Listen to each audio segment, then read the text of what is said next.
80. Consequence of sound.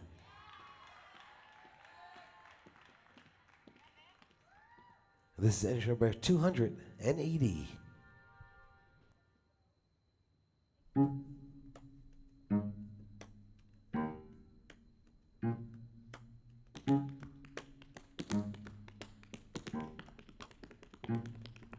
Got a soundtrack in my mind all the time. Kids screaming from too much beat up and they don't even rhyme. They just stand there on a street corner, skin tucked in and meat side out and shouting. I'd like to turn them down, but there ain't no knob. Wanting to picket fences, not into picket lines. All this hippies, this for the 60s and a cliche in our times. But what if one of these days your heart will just stop ticking and they sort of just don't find you till your cubicle is reeking? Consonants and vowels. The consequence of sounds. The consonants and vowels.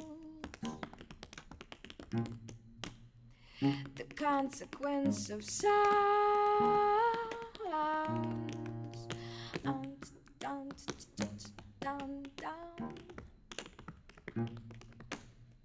Down, down, down, down, down.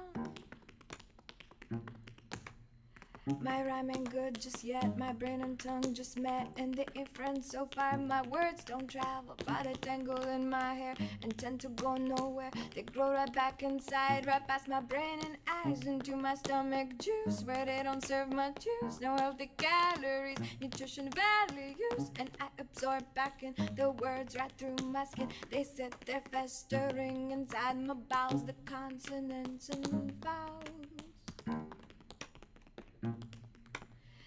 The consequence of sounds. The consonants and vowels.